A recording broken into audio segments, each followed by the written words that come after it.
Happy Sunday. We are another step closer, another shall we say pit stop on the road to WrestleMania. This is one of the bigger ones though, because it tends to be after the Elimination Chamber. Some of those some of the paths to WrestleMania, shall we say, are kind of set in stone.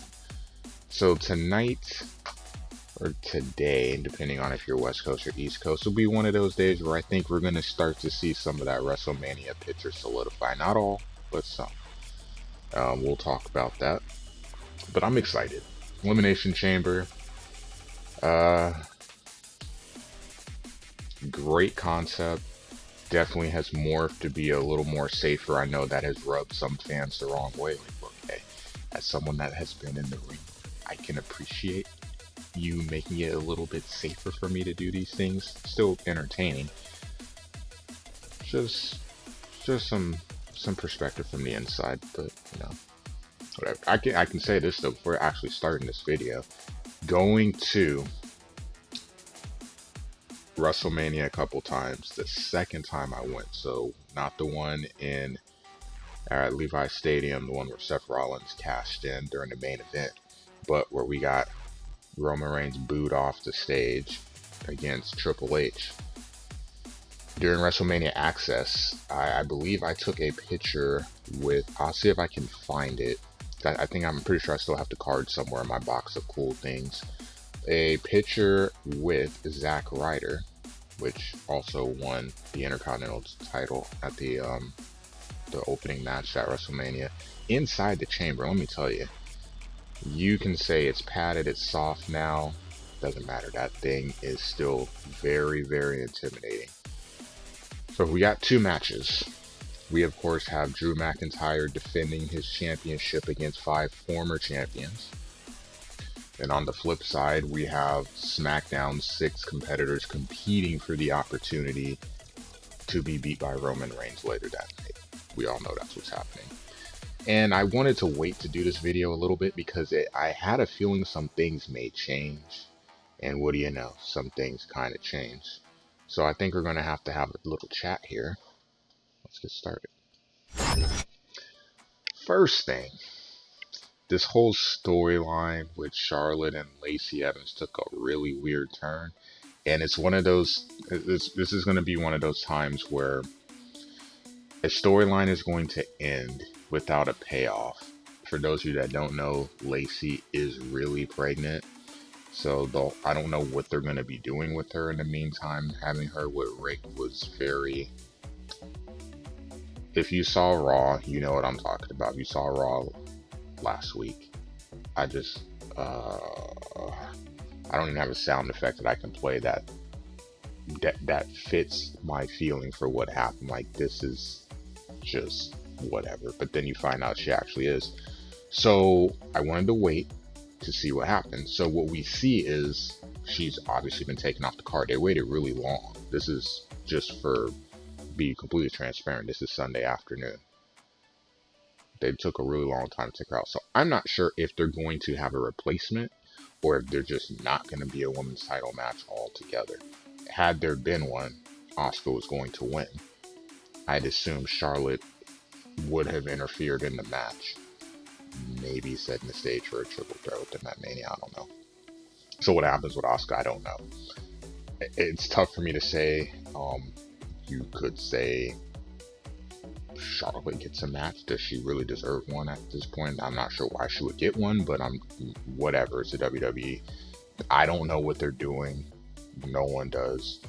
They can go with Peyton Royce because I believe that was her partner, that tag match. All I know is Asuka, please come out of Elimination Chamber with the championship. All I'm saying. Then the other thing that has changed, it appears Keith Lee is injured and is not going to be able to participate. So that triple threat turns into a singles match between Lashley and Riddle.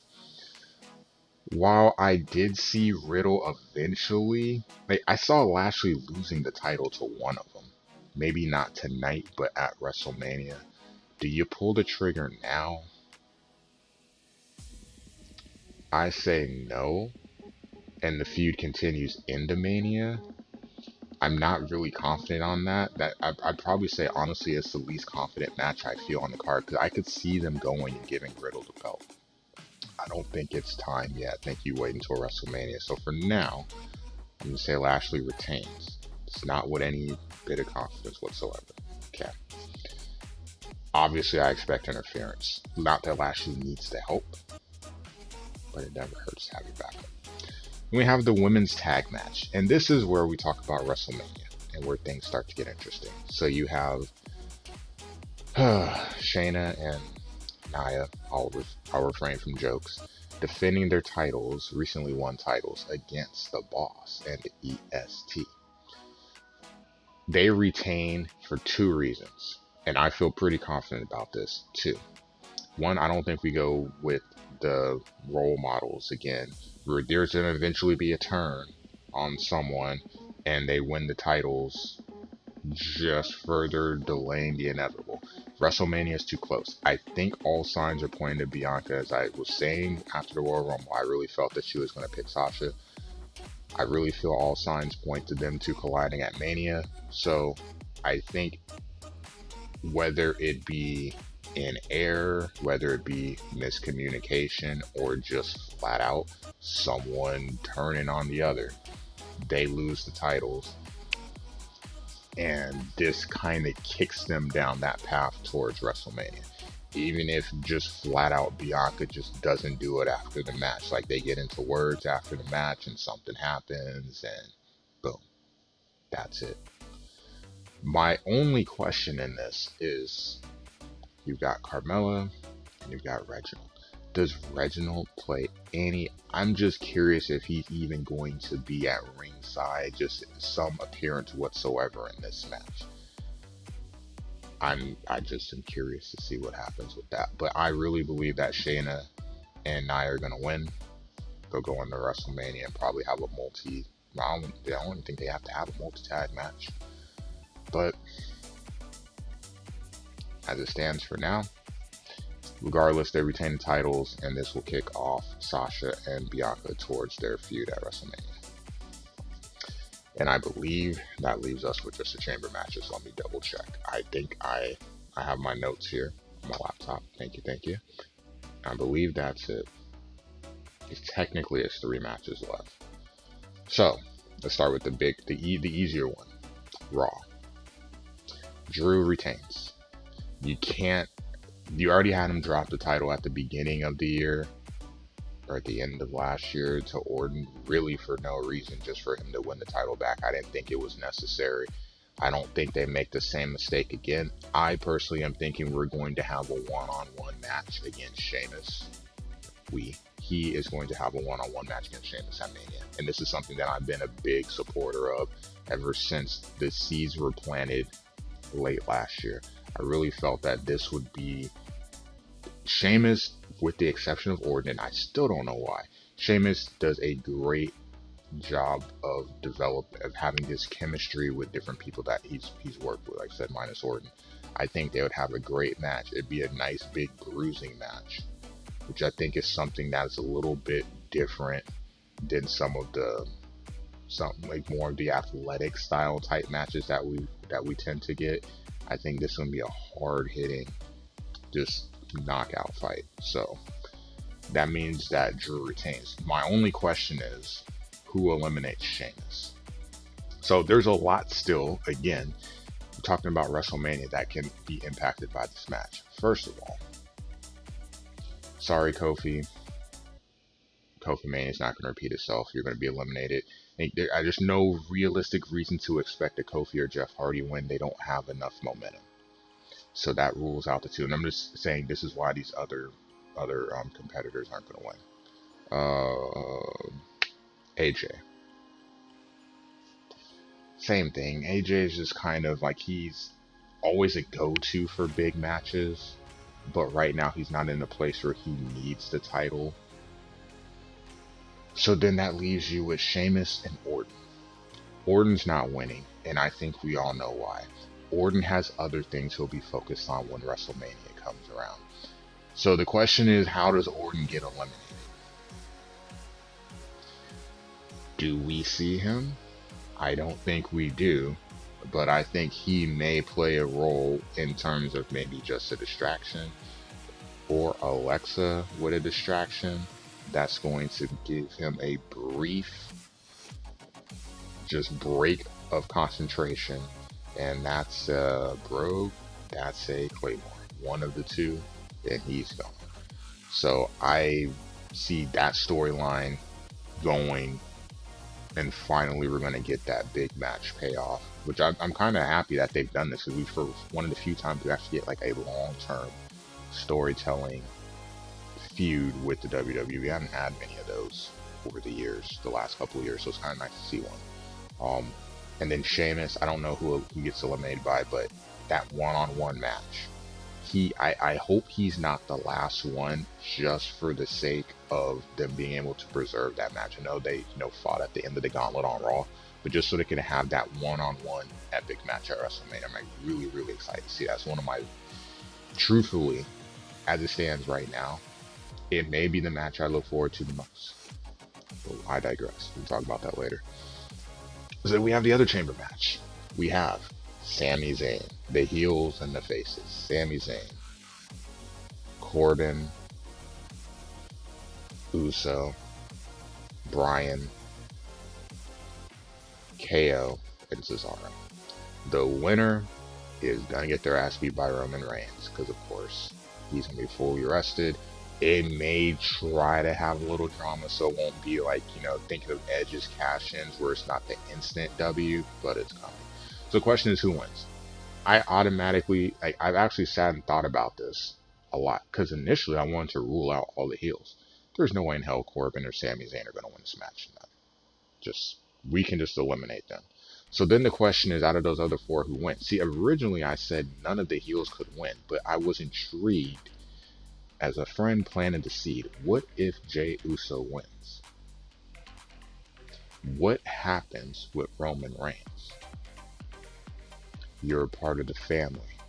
You should lay down. And I thought about it, like, man, that could be powerful. Would you, with the chance to be the champion, if Jey were to win, would you lay down to Roman, or just say, F it, I'm gonna have this match? Now, I don't think that happens, but I was, when he brought that up, I had a lot of stuff going through my head, like the creative writer in me started really going all these different paths. But I don't think that happens. I think it's the face that's gonna win. So then the question is who? It's not gonna be Daniel Bryan, and the reason that I don't think it's Daniel Bryan is because I personally feel you can build to this being a main event type pay-per-view match. So I feel like it's a waste. Kevin Owens is a safe one. And initially I was going to go with Kevin Owens. But the reason I didn't is because Roman has beat him like 5 billion times. So there's no reason to do that. That leaves me with one. That leaves me with Cesaro. So Cesaro is an interesting pick for a few reasons. One, if Cesaro were to win, this, if I remember correctly, this would be his first heavyweight in terms of WWE Universal or the WWE Championship, his first title shot. I want to say it's his second. I can't remember. I want to say there's a SmackDown where he beat Orton the week before he beat someone else, and he was involved in a title match and lost. It was like a multi-man. But this would be his first one-on-one. I know that for sure. So he would still lose, but I think the intrigue would be there if just for like a short match, just enough to have the interest of the fans, but Roman still wins. Now, I'm personally going to be rooting for Daniel Bryan.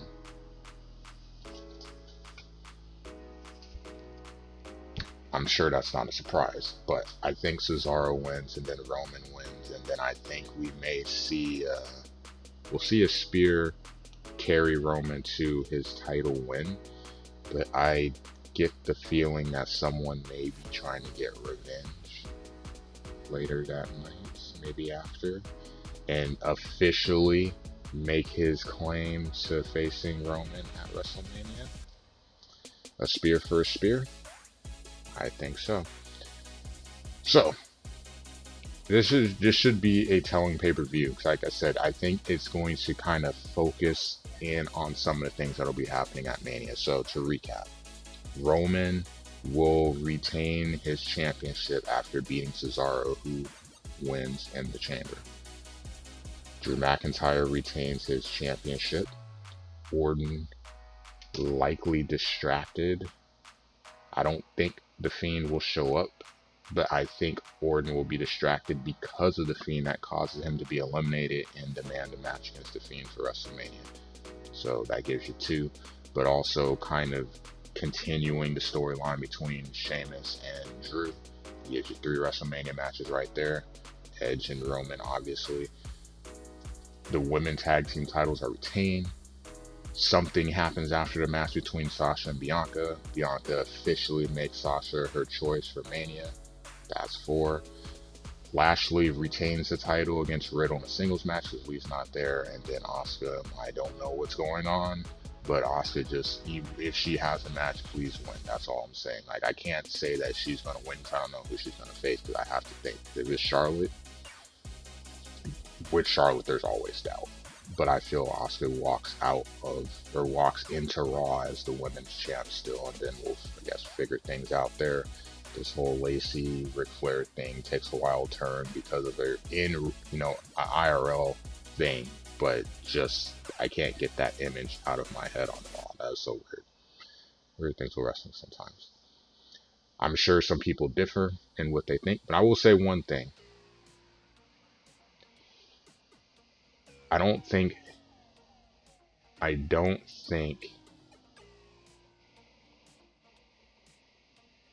sure, we'll talk about that later. Those are my predictions. Enjoy the pay-per-view.